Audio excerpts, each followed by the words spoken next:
ભગવાન રામ લંકાથી સીધા અયોધ્યા નથી આવ્યા. શું તમે જાણો છો પુષ્પક વિમાન ક્યાં ક્યાં રોકાયું હતું? રાવણના વધ પછી શ્રી રામ પુષ્પક વિમાન દ્વારા પત્ની સીતા સાથે અયોધ્યાથી આવ્યા હતા અને ભગવાનના આગમન પર લોકોએ દીપ પ્રગટાવીને તેમનું ભવ્ય સ્વાગત કર્યું હતું. પરંતુ શું તમે જાણો છો કે પોતાની જન્મભૂમિને સ્વર્ગ કરતાં પણ પ્રિય માનનાર ભગવાન શ્રી રામ લંકાથી સીધા અયોધ્યા નથી આવ્યા, પરંતુ તેમનું પુષ્પક વિમાન તેના પહેલાં પણ ઘણા તબક્કામાંથી પસાર થયું હતું. શ્રી રામચરિત માનસનું લંકાકાંડ રામકથા લખનાર ગૌસ્વામી તુલસીદાસે શ્રી રામચરિત માનસમાં લંકાકાંડમાં તેનું વિગતવાર વર્ણન કર્યું છે.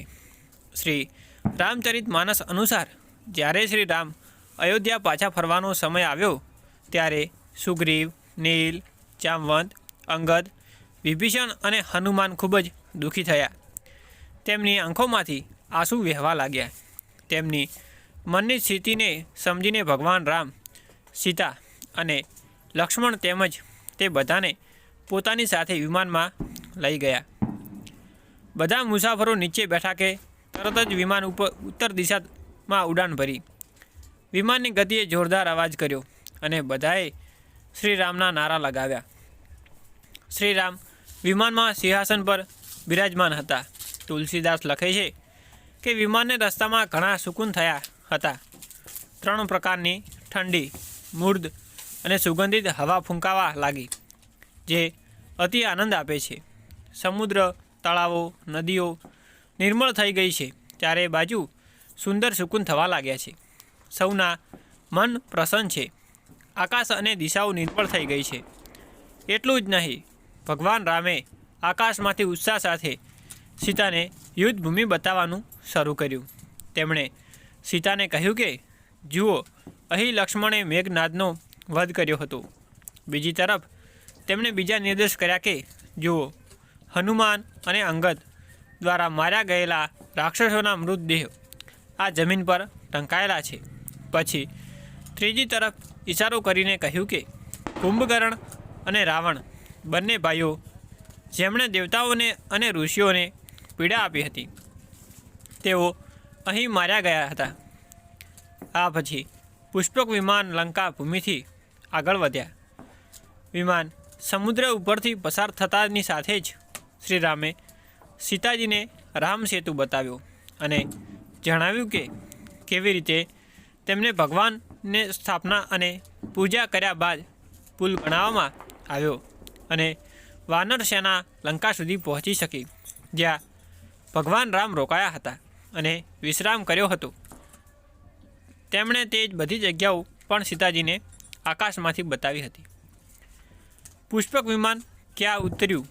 ભગવાન શ્રી રામ પણ આકાશ માર્ગ પરથી બધું બતાવી રહ્યા હતા, પરંતુ ભારતની ધરતી પર પ્રથમ વખત જ્યાં વિમાનને લંકાથી ઉડાન ભરી હતી તે અગસ્ત મુનિનો આશ્રમ હતો. એટલે કે વિમાન ઝડપથી જ સુંદર દંડકવચ હતું ત્યાં પહોંચી ગયું. આ સ્થાન પર કુંભજ ઋષિ સાથે અન્ય ઘણા ઋષિઓ પણ રહેતા હતા. કુંભજ ઋષિનું એક નામ અગસ્ત પણ હતું. રામે દરેક જગ્યાએ જઈને બધાને આશીર્વાદ લીધા.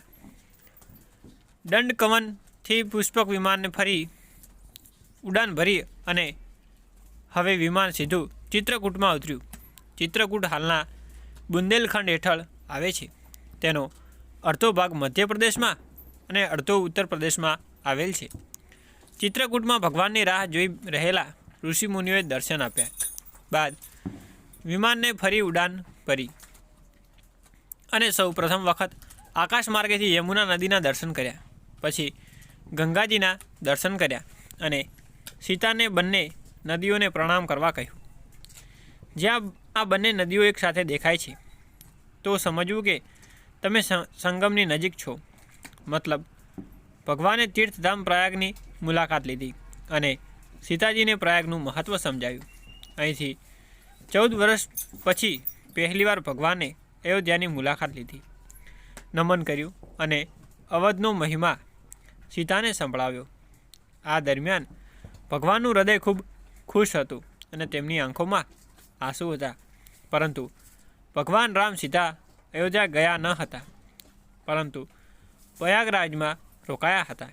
એટલે કે પુષ્પક વિમાન આ વખતે પ્રયાગમાં ઉતર્યું હતું. ભગવાને ત્રિવેણી સંગમમાં સ્નાન કર્યું, કપિઓ અને બ્રાહ્મણોને દાન આપ્યું. અહીંથી ભગવાન રામે તેમના આગમનની પ્રથમ માહિતી અયોધ્યા મોકલી હતી. શ્રી રામ હનુમાનજીને બ્રાહ્મણનું રૂપ ધારણ કરીને અયોધ્યા જવાનો આદેશ આપ્યો. ભરતને જણાવો કે હું સુરક્ષિત છું અને સીતા સાથે પાછો અયોધ્યા આવી રહ્યો છું. આ પછી ભગવાન ઋષિ ભારદ્વાજના આશ્રમમાં ગયા અને ત્યાં ઋષિ પાસેથી આશીર્વાદ લીધા. આ પછી પુષ્પક વિમાન ફરી ઉડાન ભરી. વિમાનનું આગલું રોકાણ નિષાદરાજ હતું. વિમાન ગંગા પાર કરીને ગંગાના આ છેડે ઉતર્યું.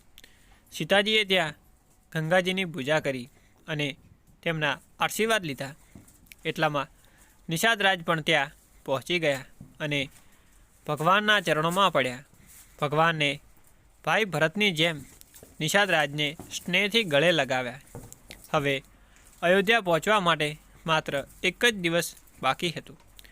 પછીની વાત ઉત્તરકાંડમાં મળે છે, જ્યાં ભરતજી વિચારી રહ્યા હતા કે ભગવાન મને ભૂલ્યા નથી. ત્યાર પછી હનુમાન ભરત પાસે પહોંચ્યા અને તેમને શ્રીરામના પરત આવવા વિશે જાણ કરી. પાછા ફર્યા પછી હનુમાનજી શ્રી રામ પાસે આવતા જ પુષ્પક વિમાન ફરી ઉપડ્યું. તુલસીદાસજીએ એક જ ચપાઈમાં બધું કહી દીધું.